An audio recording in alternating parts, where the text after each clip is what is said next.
This is another story for my dad. I love you, Dad. This is the three billy goats Gruff. There were once three billy goats who lived in a meadow at the foot of a mountain, and their last name was Gruff. There was the big billy goat Gruff, the middle-sized billy goat Gruff, and the little billy goat Gruff. They all three jumped about among the rocks in the meadow and ate the grass and flowers that they could find, but there wasn't very much, for they had lived there a long time. One day the littlest billy goat Gruff looked up at the high mountain overhead and thought to himself, "It looks as though there is a great deal of fine grass up on the mountain. I'll just run up there all by myself without telling anyone, and eat so much grass that I'll grow to be as big as my biggest brother." So off the little billy goat Gruff started without telling his brothers a word about where he was going.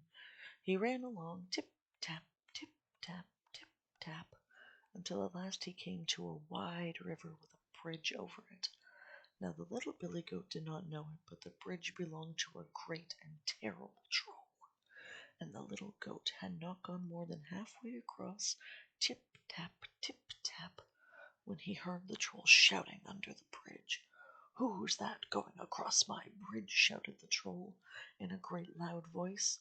"It's me, the littlest billy goat Gruff," answered little Billy Goat in his bit of voice. "Oh, it is the littlest billy goat Gruff, is it? Well, you won't go much farther, for I'm the troll that owns the bridge, and I'm coming to eat you up." And with that the troll looked over the edge of the bridge. He had fiery eyes and pointed ears and a great toothy smile.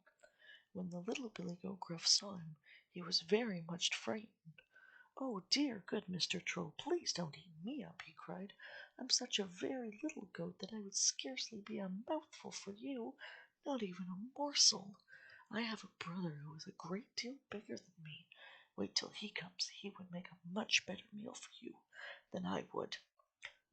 "If he's much bigger than you, then he may be tough," growled the troll. "Oh no, he's just as tender as I am, fat as a quail." "And a great deal bigger?" "Oh yes, a great deal bigger." "Very well, run along, and I'll wait for him." So the little goat ran on, tip tap, across the bridge, and ran up on to the mountain on the other side, where he was safe and glad enough to be out of that scrape. Now it was not very long after this that the middle-sized billy goat Gruff began to think that he'd like to go up on the mountain too. He did not mention anything to the great big billy goat Gruff, for he ate a lot of food, and off he set all by himself, trap, trap. And after a while he came across the bridge where the troll lived, and stepped out upon the wood, trap. He'd barely reached the middle of it when the troll began shouting at him in a great terrible voice. "Who's that going across my bridge?" "It's me, middle-sized billy goat Gruff," answered the middle-sized billy goat in his middle-sized voice. "Oh, it is it? Oh, you're the one I've been waiting for. I am the troll that owns this bridge, and now I'm coming up to eat you."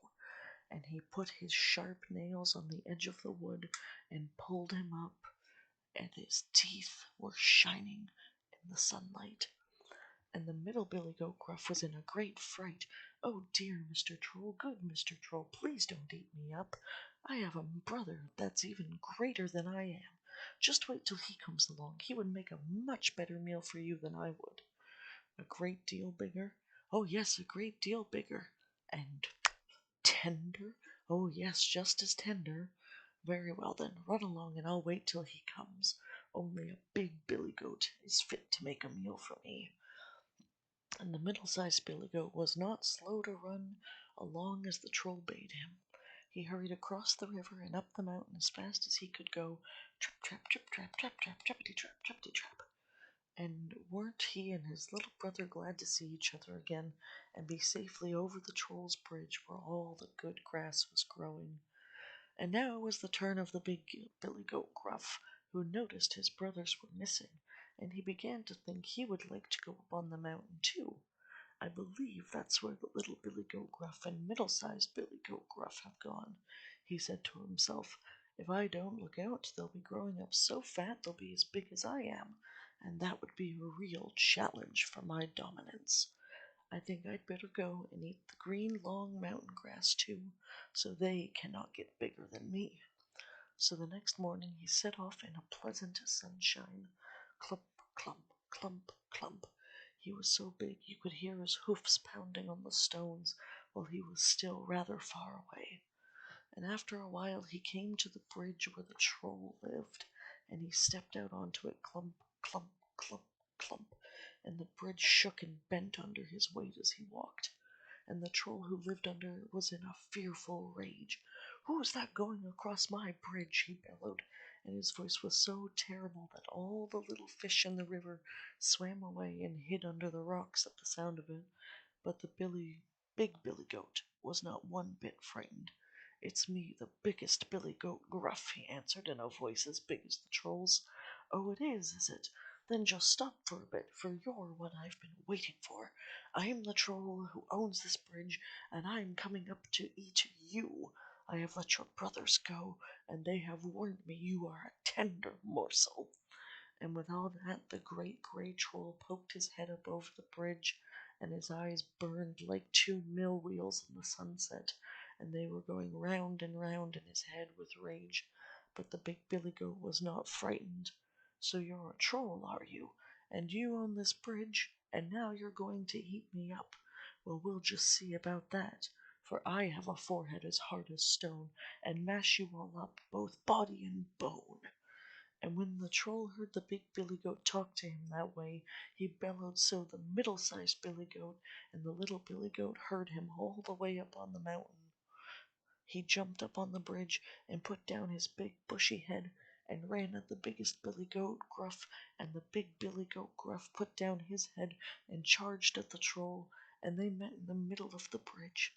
But the big billy goat's head was much harder than the troll's, and he knocked him down flat, and thumped him about, and took him up on his horns, and threw him over the edge of the bridge into the river below, and the troll sank like a piece of lead, and was never heard or seen of again. And the big billy goat went up on the mountain, and you may believe that his two brothers were glad to see him again, and to hear the great wicked troll was gone from under the bridge, so that they never had to fear him again when going from grass to grass. And after all that, they stayed on the mountain for a long while, and the smaller goats ate so much grass and grew so fat that after a while no one could have told one billy goat from the other. And that is the end of the Billy Goat's Gruff.